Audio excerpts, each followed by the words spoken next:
They fired me for choosing my dying father over a 2-minute meeting. My name is Jack Riley. I'm 47 years old, and for 17 years I thought loyalty to my company meant something. I was wrong. The ventilator kept steady time. I watched my dad's chest rise and fall, 76 years of hard work reduced to this room at Cleveland Clinic. His hands lay still on the white sheets, the same hands that taught me to change oil and throw a curveball.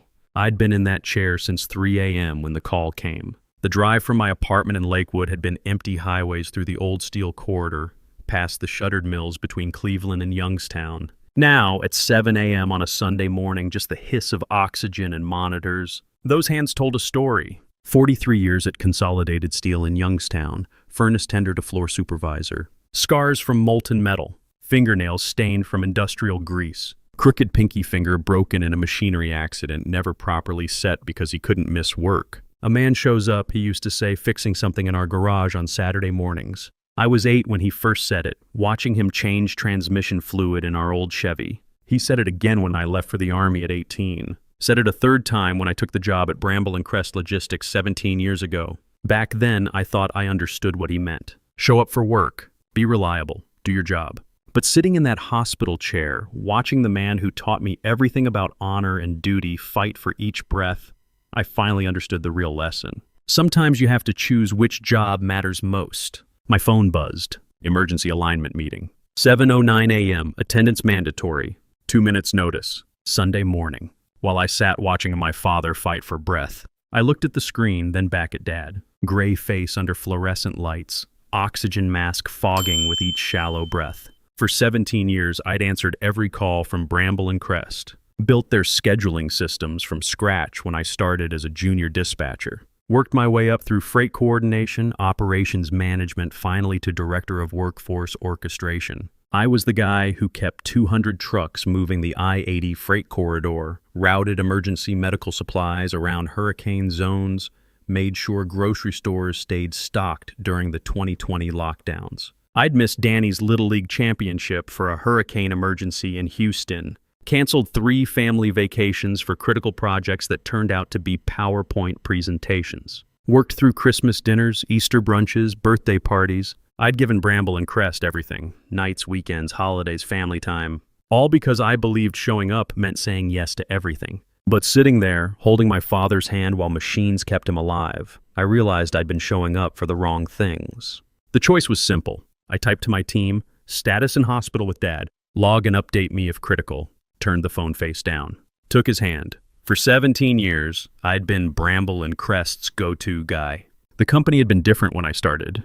Family-owned, values-driven, led by people who understood that employees were human beings with lives outside the warehouse. Rebecca Martinez, our current COO, had been my mentor through most of that climb. Started the same year I did, worked nights dispatching while raising 2 kids alone after her husband died in Iraq. She understood the business from the loading dock up, the pressure drivers faced, the impossible schedules dispatchers juggled, the constant balancing act between operational efficiency and basic human decency. Rebecca had taught me that good logistics wasn't just about moving freight efficiently. It was about building systems that could handle crises without breaking the people who ran them. Jack, she'd told me during my first promotion to operations manager, the best companies don't just deliver goods. They deliver on promises to everyone, customers, employees, families. The minute you forget that people have lives outside these walls, you stop being a leader and start being a problem.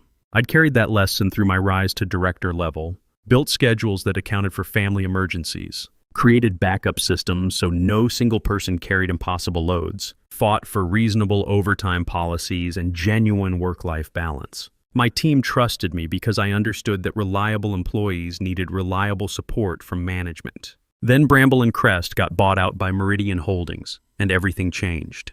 The new ownership brought in Lucius Carter as CEO 18 months ago. Harvard MBA, never worked a day on a dock or behind a wheel. Everything about him screamed corporate consultant, $5,000 suits, buzzword-heavy speeches about synergies and operational excellence, casual mentions of weekend houses in the Hamptons. He'd taken over with promises to modernize our corporate culture and maximize shareholder value. What that meant in practice was longer hours, shorter notice, zero tolerance for anything that might interfere with his quarterly projections. I'd tried to work with him. When he demanded impossible delivery schedules, I'd found ways to make them work through careful planning and calling in favors from drivers and dispatchers who trusted me. When he wanted cost reductions that would compromise safety protocols, I'd found alternatives that satisfied his budget requirements without putting people at risk. When he scheduled mandatory strategy sessions on Christmas Eve, I'd shown up.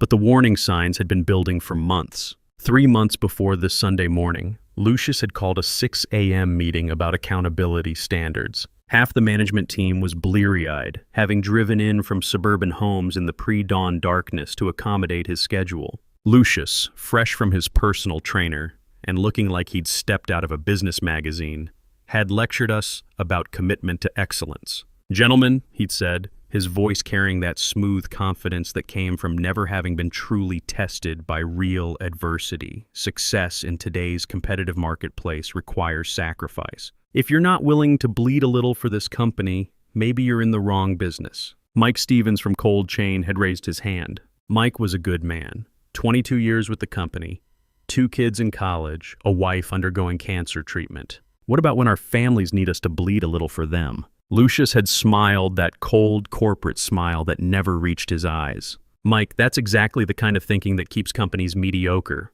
Champions understand priorities. That's business 101.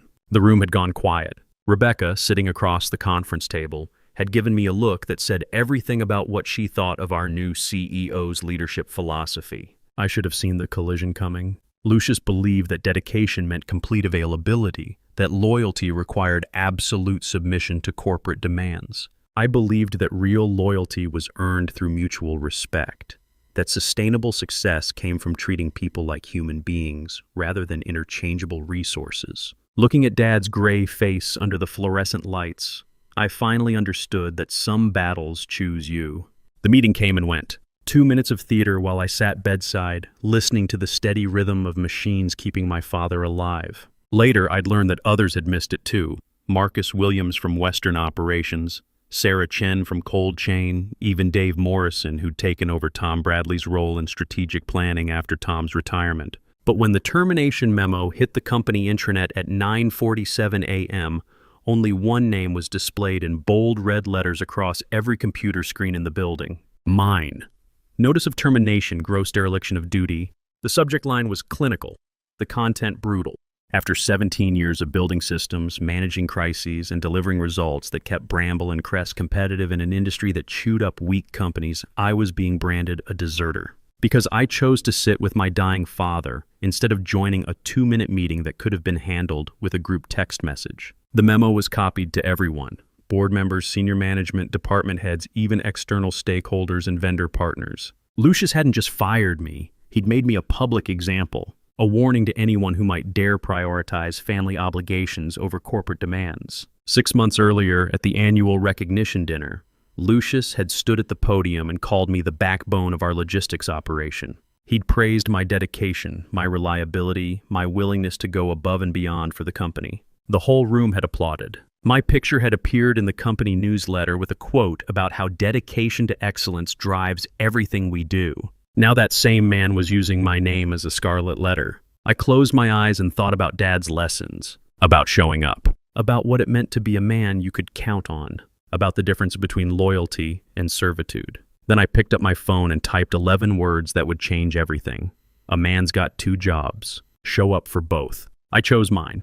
I sent it to my team chat and put the phone away. No explanation, no defense, no corporate speak about work-life balance. Just the truth, stripped down to its essence. Within minutes, the message was spreading beyond my immediate team. What happened next surprised everyone, starting with me. At Bramble and Crest, we had an unspoken hierarchy of toughness. The drivers looked up to the dispatchers who coordinated their routes and handled their problems. The dispatchers respected the operations managers who kept the whole system running smoothly. And everyone, absolutely everyone, deferred to Marcus Williams. Marcus Steele Williams, they called him, though never to his face. 15 years running Western operations, covering everything from Detroit to Denver. Former Marine drill instructor who'd done 2 tours in Afghanistan before coming home to civilian logistics work. A man who'd never shown emotion in any meeting I'd ever attended. Never backed down from a confrontation, never compromised on safety or efficiency standards. His office walls were covered with commendations for on-time delivery rates and safety records. His desk was perpetually clean, organized with military precision. When Marcus spoke, people listened. When he made a decision, it stuck. He was the kind of manager who could handle a blizzard shutting down I-80, a wildfire blocking routes through Colorado, and a driver shortage in the same week without breaking a sweat. His phone call came first, less than an hour after my message had started circulating through company chat groups. "Jack," he said, his voice carrying that familiar gruff authority that had commanded respect from drivers and executives alike. "I heard what happened. My resignation's already in Carter's inbox." I was still processing this when he continued, his tone shifting to something I'd never heard from him before, something almost vulnerable. "You need to know something, brother. My daughter Emma had leukemia when she was 6 years old. She's fine now, 28, married, kids of her own. But there were months back then when I didn't know if she'd make it. Dark months when the doctors couldn't tell us anything except wait and see and hope for the best." He paused and I could hear something crack in that iron voice. I missed one of her chemo appointments for a budget meeting. One. She never said anything about it, never complained, never made me feel guilty.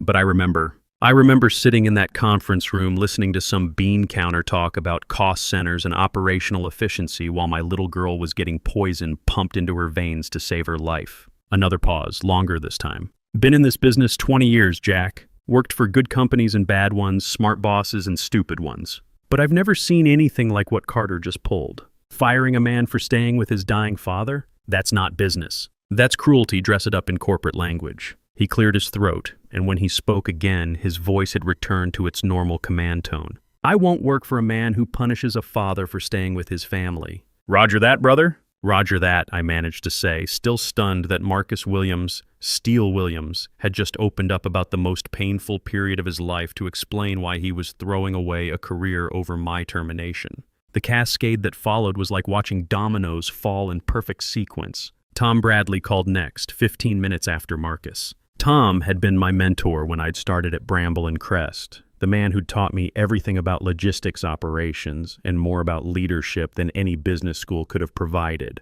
He'd retired 3 years ago after 42 years with the company, but he was still connected to half the industry through professional relationships and genuine friendships built over decades of honest dealing. "Son," he said, his voice gravelly from 40 years of cigarettes but steady with conviction, "my resignation went in this morning." Told Lucius exactly what I thought of his leadership style. Used some words I probably shouldn't have, but I stand by every one of them. Tom had been there when the company was still family-owned, when the original owners understood that treating employees well wasn't just good ethics, it was good business. He'd seen the industry change, watched companies rise and fall based on how they treated their people during crisis moments. "Back in my day at this mill, a man's word meant something," he continued. "Your father taught you right, Jack. Family first, work second. Everything else is just details." Then came the avalanche. Mike Stevens from Cold Chain called to say his resignation was already submitted. His wife was in remission from cancer, and he'd been thinking about work-life balance a lot lately. "I can't work for someone who thinks family obligations are excuses," he said simply. Pete Rodriguez from Eastern Distribution followed 20 minutes later. Jim Walsh from Strategic Planning called to say he was out.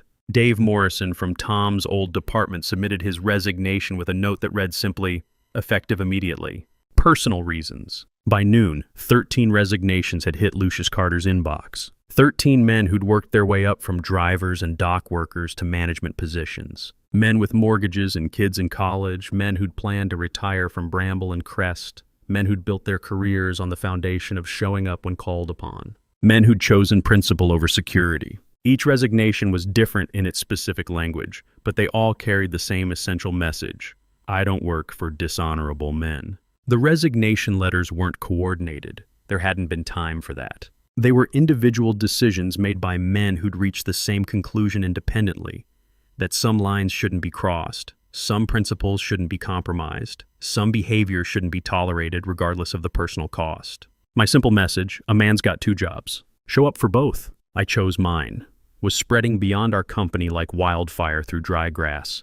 Screenshots appeared in trucking forums and logistics industry chat groups. CB Radio Chatter picked up the story and carried it across the interstate highway system. Someone had posted it on LinkedIn, where it was being shared by operations managers and freight coordinators across the Great Lakes region. What had started as my personal response to an impossible choice was becoming something bigger, a rallying cry for everyone who'd ever been forced to choose between work demands and family obligations, a reminder that there were still men willing to stand up for principles even when it cost them something. By 2 p.m., the company intranet was buzzing with activity that Lucius couldn't control. Drivers were printing out my message and taping it to their dashboard radios. Dispatchers had made it their computer screensavers. Someone in the main warehouse had spray-painted "A man's got 2 jobs" on the break room wall in letters 3 feet tall before security could stop them. The message was simple, direct, and impossible to spin. It didn't attack Lucius directly or criticize company policy. It just stated a truth that resonated with anyone who'd ever struggled to balance competing loyalties, that sometimes you have to choose what matters most. At 3:30 p.m., Lucius tried to regain control of the narrative. Every employee received a link to a live video stream. CEO address, immediate viewing required. I watched from my phone in the hospital corridor, earbuds in, as Lucius sat behind his mahogany desk looking directly into the camera. His hair was perfectly styled, his suit immaculate, his posture radiating the kind of confidence that came from never having been truly challenged by circumstances beyond his control. "We uphold standards at Bramble and Crest," he began, his voice carrying that smooth corporate authority that had impressed the board of directors when they'd hired him. Standards of performance, standards of commitment, standards of professional conduct. If you cannot meet those standards, the solution is simple: leave. It's that straightforward. He talked about loyalty and discipline and sacrifice, carefully framing the mass resignations as necessary house cleaning, the removal of weak links who couldn't handle the demands of a competitive marketplace. "We are not a company for the faint-hearted," he declared, his voice rising with practiced emphasis. "We are an engine of resilience, a force for excellence in an industry that demands nothing less than total commitment. Anyone unwilling to answer the call at any hour, on any day, has already made their choice. We simply respect that choice and wish them well in their future endeavors." The speech was polished, professional, and completely tone-deaf. He was treating the resignation of 13 experienced managers like a minor personnel adjustment rather than a devastating indictment of his leadership style. Then he made the mistake that ended his career. Near the end of the broadcast, probably thinking the official recording had stopped, he leaned back in his leather chair and let out a casual chuckle, the kind of laugh that comes when you think you're among friends who share your perspective. "Besides," he said, his voice taking on an almost conversational tone, "family excuses don't run trucks." 6 words, delivered with a smirk that revealed exactly what he thought about employees who prioritized family obligations over corporate demands. Within an hour, that clip was everywhere. Not the whole speech with its careful corporate messaging, just those 6 words and that dismissive laugh. Shared and reshared across every platform the company's drivers and warehouse workers used. Posted in trucking forums, logistics industry groups, social media pages where blue-collar workers gathered to discuss their jobs and their frustrations. The backlash was swift and brutal. These were men who worked overtime to support their families, who missed school plays and birthday parties to keep the supply chain moving, who'd given years of their lives to companies that promised loyalty in return for dedication. Hearing their CEO laugh about family obligations was like watching him spit on everything they'd sacrificed. While employees across the company and throughout the industry seethed over Lucius's careless words, Cham Patel was quietly doing what lawyers do best, reading the fine print and finding the flaws that destroy seemingly solid cases. Cham was our general counsel, a sharp-eyed immigrant from Gujarat who'd worked his way through law school driving nights for a package delivery service. He understood both the legal complexities of corporate governance and the operational realities of logistics work, which made him invaluable in an industry where regulatory compliance could make or break a company. More importantly, he had the kind of integrity that ran bone deep, the kind that came from understanding what it meant to fight for every opportunity in a country that promised equality under law. He'd grown up poor in Ahmedabad before his family immigrated when he was 12, part of the wave of Indian professionals who came to America in search of better opportunities for their children. His father had worked 2 jobs, days at a textile mill, nights cleaning office buildings, to put Cham through college and law school. In America, his father had told him during those difficult early years, the law protects everyone equally. Rich, poor, citizen, immigrant, it doesn't matter. That's why we came here. That's why you must understand it perfectly. Cham had taken that lesson to heart, building a career on the principle that legal protections meant nothing if they weren't enforced consistently and fairly. He'd never been impressed by corporate titles or intimidated by executive power. When he looked at a contract, a regulation, or a personnel action, he saw only black and white, legal or illegal, proper or improper, right or wrong. At 4:15 p.m., sitting in his office overlooking the main warehouse floor, Cham pulled up the meeting minutes from the morning's emergency alignment session on his computer screen. What he found made his blood run cold and his lawyer's instincts shift into high gear. One signature, that's all the official documentation showed. Mason Carter, Lucius's 23-year-old nephew, fresh out of college with a degree in business administration, and 3 months into an unpaid internship in the strategic planning department. According to the company's corporate governance policies that Cham had helped draft to ensure compliance with SEC regulations and board oversight requirements, disciplinary actions against senior management required signatures from at least 2 corporate officers to constitute a legally valid quorum. One signature from an intern wasn't just inadequate under company policy, it was void under corporate law. But it got worse. Much worse. Attached to the meeting file was a video clip that Mason had apparently uploaded by mistake, probably thinking it was part of the routine documentation required for personnel actions. Cham clicked play and watched Lucius behind his desk, looking relaxed and casual as he spoke to someone off camera. "Just sign it, Mason," Lucius said, not even bothering to look up from his computer screen where he appeared to be checking email. "Doesn't matter what it says. This is only for form anyway. We just need a body in the room to make it official." The camera caught Mason's uncertain voice, young and clearly uncomfortable. "But Uncle Lucius, shouldn't there be other officers present for something this serious? I mean, firing a director-level employee seems like..." "Mason." Lucius's tone shifted, becoming sharp and authoritative. "We've discussed this. You want to learn how business really works? This is how it works. Sometimes you have to make hard decisions quickly without getting bogged down in bureaucratic procedures. Sign the paper." There was a pause, then the sound of paper rustling and a pen scratching across documents. "Good," Lucius said, his voice returning to its casual tone. "Now you understand how real leadership operates. Sometimes the rules are just suggestions." Cham watched the clip twice, his lawyer's mind automatically cataloging the legal implications. Falsification of corporate records, deliberate circumvention of governance procedures, a CEO instructing a family member to create fraudulent documentation for a personnel action. In the context of a publicly traded company with SEC oversight and shareholder accountability requirements, it wasn't just unethical, it was potentially criminal. The video was devastating evidence of deliberate procedural violations, but it was also something more. Proof that Lucius Carter viewed corporate governance as an obstacle to his personal authority rather than a framework for legitimate business operations. At 4:30 p.m., Cham drafted a memo to the board of directors. His language was precise, clinical, and utterly damning, the termination of Mr. Riley appears void ab initio, as the meeting minutes contain no valid officer signatures as required by Corporate Governance Policy Section 4.2.1. Furthermore, attached video evidence suggests deliberate procedural circumvention with possible falsification of corporate records, creating liability exposure of significant magnitude under SEC regulations and potential criminal statutes. He didn't editorialize or speculate about motives. He simply laid out the facts in language that any competent attorney would recognize as a legal disaster waiting to explode. By 5 p.m., every board member had received the memo along with copies of the video evidence. By 6 p.m., emergency board meetings were being scheduled for that evening.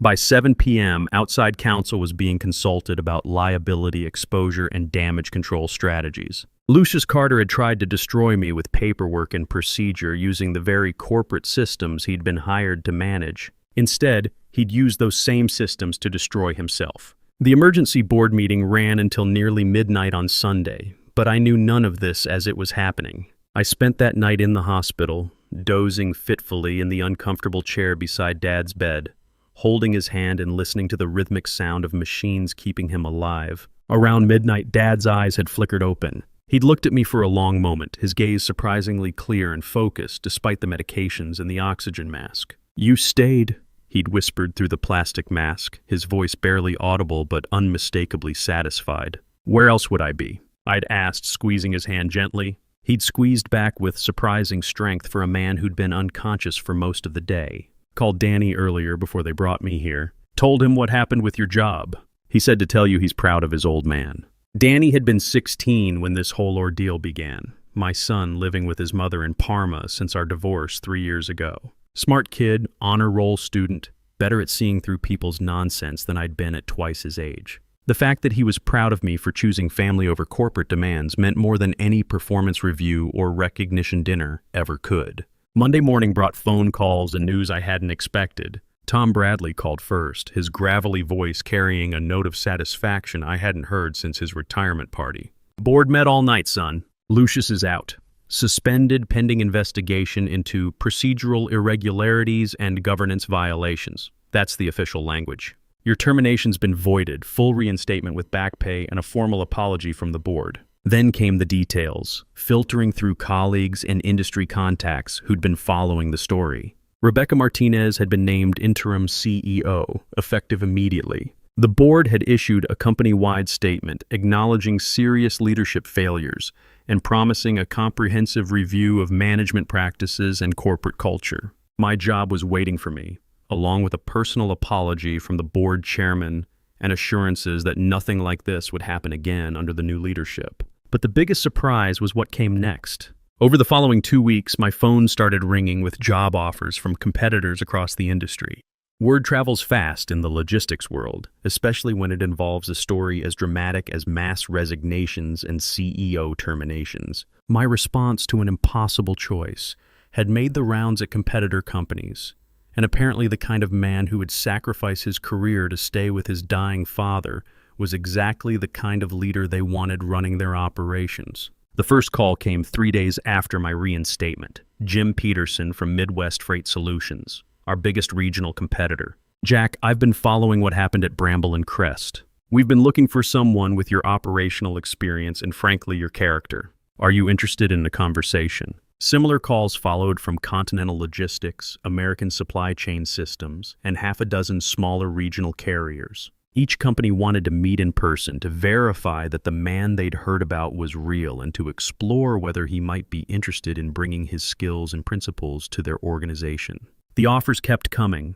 Formal interviews, detailed discussions about operational philosophy, reference checks that stretched over weeks, salary negotiations that involved significant increases over my current compensation.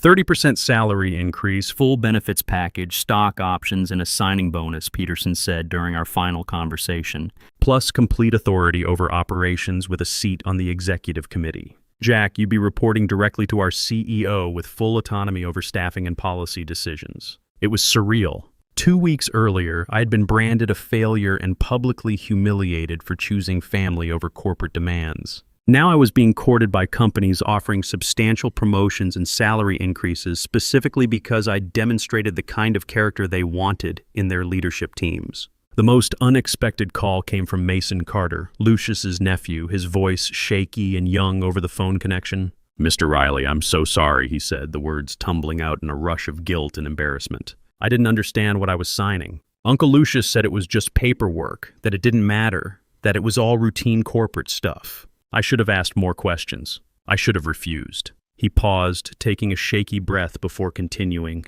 "I'm sending you the full video file of that meeting. All of it, not just the clip that got attached to the personnel records. Do whatever you need to do with it. I know it doesn't fix what happened, but maybe it'll help prevent something like this from happening to someone else." I looked at the email attachment for a long moment, nearly 20 minutes of video that would completely destroy whatever remained of Lucius Carter's professional reputation.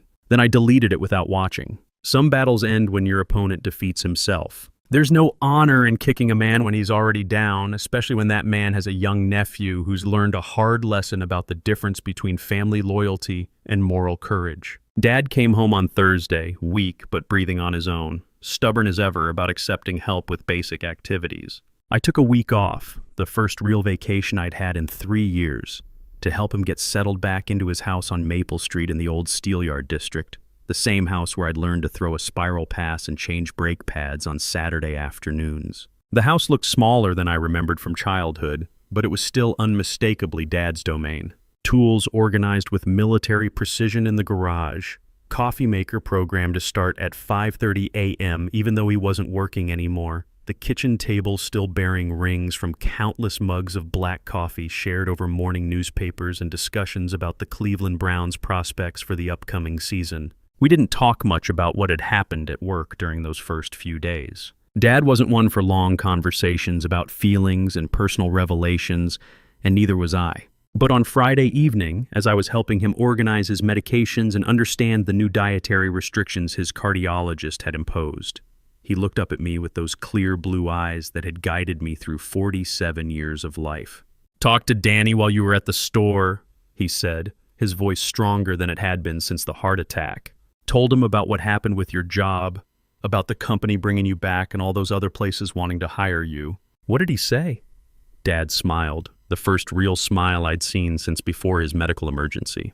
"Said he always knew his old man was tough, but he didn't know you were smart enough to know when not to fight." That hit me harder than any praise from a CEO or recognition from industry peers ever could. "He said something else too," Dad continued, his voice taking on the tone he'd used when I was young, and he had important lessons to teach. "Said he's proud that his dad knows the difference between a job and family. Said maybe when he has kids someday, he'll remember what you did and make the right choice when his time comes." He paused, looking out the kitchen window toward the backyard where he'd taught me to hit curveballs and change spark plugs. "Your mother would have been proud, son. She always said you had a good head on your shoulders, that you'd figure out what mattered most when the time came." Guess she was right. I had to look away, busying myself with organizing pill bottles that didn't really need organizing. "You did right, son," Dad continued. "A man's word to his family comes first. Everything else is just business. Took me too many years to learn that lesson myself, but you figured it out when it counted." That weekend, I made my decision about the job offers. I called Jim Peterson first. "Jim, I appreciate the offer. I really do. The salary increase, the promotion, the autonomy, it's everything I could ask for professionally." "But?" he asked, hearing the hesitation in my voice. "But I'm staying put. My team is here. The people who stood up for me when it mattered, who put their own careers on the line because they believed in doing the right thing. They deserve leadership they can trust. Rebecca Martinez is building something good at Bramble and Crest, and I want to be part of that." I made similar calls to Continental, to American Supply Chain, to all the others. Same message, delivered with the same conviction. I was staying home, staying loyal to the people who'd shown loyalty to me, staying committed to building something better rather than just taking something easier. Rebecca Martinez officially became permanent CEO 3 weeks later, after a unanimous vote of confidence from the board of directors. She'd come up through operations like me, understood the business from the ground up, and had the trust of employees at every level of the organization. Her first company-wide meeting was different from anything we'd experienced under Lucius or any of the previous corporate leadership. No grand conference room with mahogany tables and leather chairs. No PowerPoint presentations about quarterly projections and market positioning. Instead, she set up in the main warehouse, speaking to assembled groups of drivers, mechanics, dispatchers, and office staff all gathered together on the concrete floor where the real work of the company got done. "Look, we screwed up," she began, her voice carrying across the concrete space without the aid of a microphone or the barrier of corporate formality. "We let leadership forget that you're people with families and responsibilities, not just employee numbers on spreadsheets. We let someone turn this company into a place where doing your job well wasn't enough, where you had to choose between work and family to prove your dedication." She paused, looking directly at a group of drivers in the back who'd known her since her days dispatching night routes. "That's not happening again. Not on my watch. When your kid's sick, you go. When your parent's in the hospital, you go. When your family needs you, you go. When we need you here for legitimate business emergencies, you show up. Simple as that. We succeed by treating each other like human beings." Her first official policy memo landed in everyone's inbox that afternoon. Family emergency leave protocol. Immediate supervisor authorization sufficient. No advance notice required for medical emergencies involving immediate family members. No penalty for prioritizing family obligations during genuine crisis situations. It was exactly the kind of policy that should have existed all along. The kind that recognized that employees were whole human beings with complex lives rather than corporate resources to be deployed at will. Of the 13 men who'd resigned in solidarity with my termination, 11 came back within a month of Rebecca's appointment as permanent CEO. Marcus Williams returned first, his simple email to Rebecca reading, "If Jack Riley's staying and you're serious about changing the culture, I'm staying too." The others followed, one by one, as they became convinced that the company was genuinely committed to operating differently. Two chose to stay gone. Tom Bradley remained in retirement, though he sent a handwritten note saying he was proud of how things had turned out and that maybe there was hope for corporate America after all. Pete Rodriguez took a position with a smaller regional carrier closer to his hometown, saying it was time for a change and that he'd learned some important lessons about what mattered most in life. On my first day back after Dad's recovery, I found a note on my desk from Marcus. "Welcome home, brother." Attached was a printed copy of Rebecca's new family leave policy, along with a photo from his daughter Emma's recent wedding, a photo he'd been able to attend because he worked for a company that understood priorities. Some victories are quiet, personal, measured in moments that never make headlines or quarterly reports. This one felt loud enough to hear across the entire industry. 6 months later, I was invited to speak at the National Transportation Exchange in Chicago, the industry's premier annual conference where logistics executives from across the Great Lakes region gathered to discuss trends, challenges, and best practices. The organizers wanted me to talk about leadership during crisis and maintaining values under pressure. I almost said no. I'd never been comfortable with public speaking, and the whole experience still felt too personal to share with strangers. But Tom Bradley convinced me to do it during one of our monthly coffee meetings at the diner on Superior Avenue. "Son, there are a lot of men out there facing the same choice you faced. Maybe they need to hear that it's okay to choose family. Maybe they need permission to be human." The room at the Palmer House was packed with logistics executives, operations managers, and freight coordinators from companies across the industrial Midwest. I kept my remarks simple, direct, avoiding the corporate speak and management buzzwords that usually filled conference presentations. I told them about that Sunday morning in the hospital, about the choice between a 2-minute meeting and a lifetime of regret, about the difference between loyalty and obedience, between showing up and being present. "A man's got 2 jobs," I said, looking out at hundreds of faces that understood the weight of that responsibility. "Show up for work and show up for the people who matter. Sometimes you can do both. Sometimes you can't.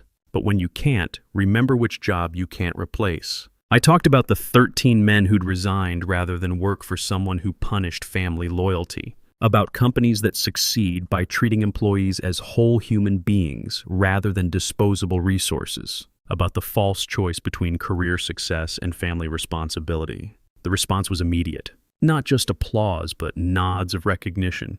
Quiet conversations breaking out as men shared their own experiences with impossible choices. During the break, a line formed of people wanting to share their stories. Missed birthdays, skipped anniversaries, choices they'd made that they couldn't take back. As I was leaving the conference, a young manager from a shipping company in Dallas stopped me in the hallway. He couldn't have been older than 30, wearing a wedding ring and that particular exhaustion that comes from trying to build a career while maintaining a family. "Mr. Riley," he said, "I've got a 2-year-old daughter. My wife's been asking me to promise I won't miss her birthday next month for a work conference in Los Angeles. After hearing you speak, I know what my answer's going to be." He shook my hand firmly. "Some meetings can wait. Birthdays can't." That conversation made the whole experience worthwhile. One man, one choice, one family that wouldn't have to wonder if they mattered. Today marks 2 years since that Sunday morning in the hospital. Dad is doing well, still stubborn, still insisting he doesn't need help with everything, but stronger.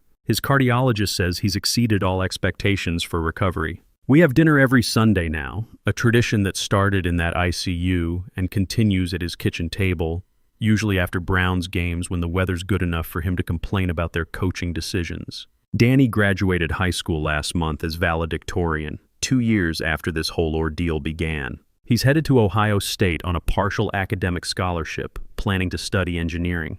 His graduation speech mentioned learning about integrity from watching his father make hard choices. I had to step outside during that part. Bramble and Crest is thriving under Rebecca's leadership. The company runs more efficiently than ever, but it runs on trust instead of fear, on planning instead of crisis management. Employee turnover is down 60% from Lucius's tenure. Customer satisfaction scores are the highest in company history. We're winning contracts not because we're cheaper, but because our reputation for reliability means something to clients who need to know their freight will be handled by people who care about the work they're doing. Last month, we landed the biggest account in company history, a 5-year deal with a major retailer worth $80 million. The deciding factor wasn't our technology or our pricing structure. It was our reputation for consistency and our track record of delivering on promises. "We know your people will show up," their operations vice president told Rebecca during the contract signing. In this industry, that matters more than saving a few percentage points on shipping costs. Lucius Carter disappeared from the logistics industry after his termination became permanent.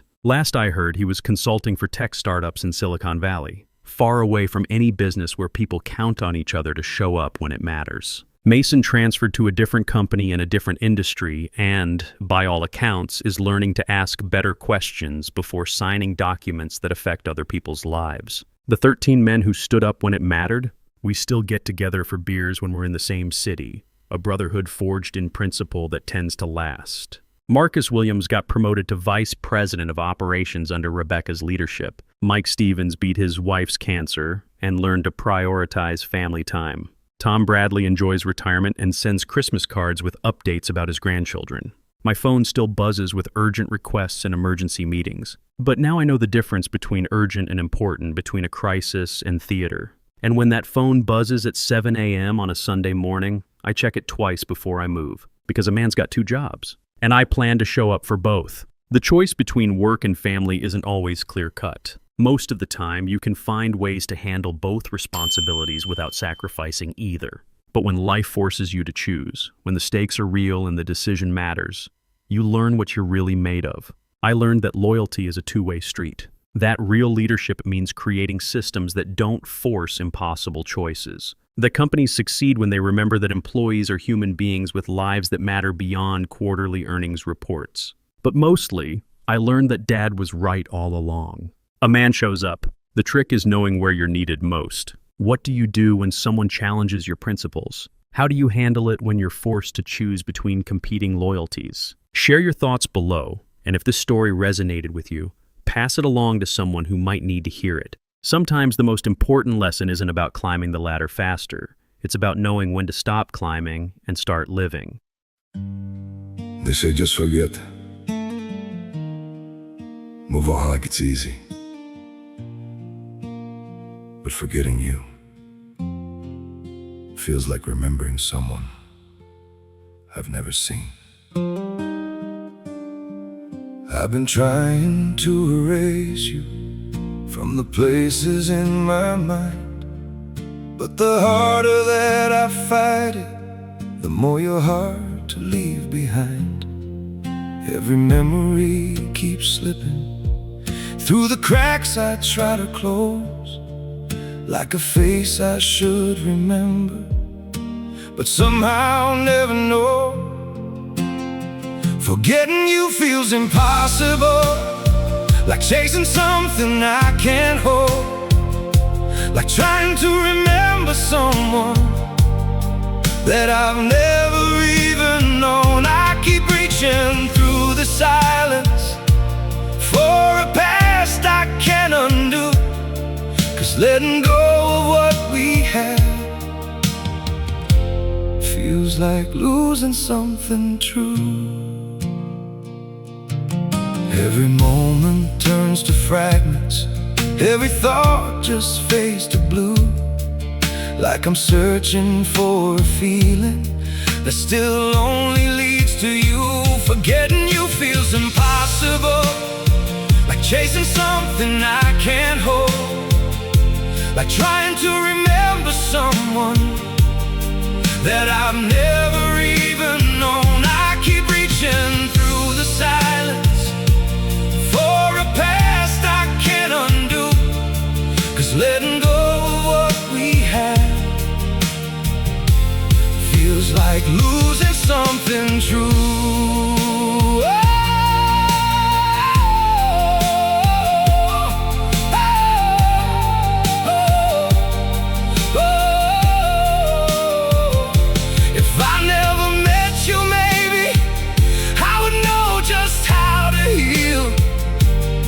But now every empty moment still reminds me what is real. Forgetting you feels impossible, like chasing something I can't hold, like trying to remember someone that I've never even known. I keep reaching through the silence for a past I can't undo, 'cause letting go of what we had feels like losing something true.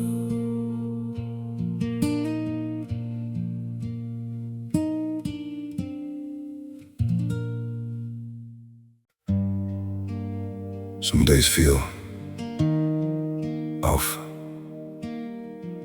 like I'm standing but still falling. A little pain, a little tired, and no one to tell it all to. There are days that feel unsteady, like I'm drifting out of place. Every step just feels so heavy, with a smile I have to fake. A little hurt I keep inside me, a little weight I always hide, and 1,000 quiet worries I've been holding deep inside. There's no one here to tell it to, no one who would understand. So I carry all these feelings like they're slipping through my hands. A little broken, little lost, trying hard to just get through. All these nights I stay awake with everything I never say to you. I keep walking through the silence like it's all I've ever known. Every crowded room reminds me how it feels to be alone. There's no one here to tell it to, no one who would understand. So I carry all these feelings like they're slipping through my hands. A little broken, little lost, trying hard to just get through. All these nights I stay awake with everything I never say to you.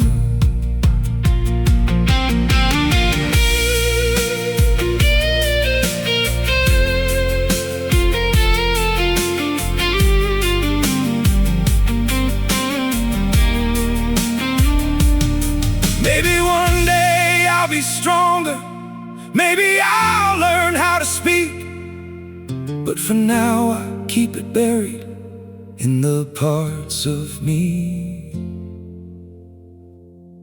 too weak. There's no one here to tell it to, no one who would understand. So I carry all these feelings like they're slipping through my hands. A little broken, little lost, trying hard to just get through. All these nights I stay awake with everything I never say to you.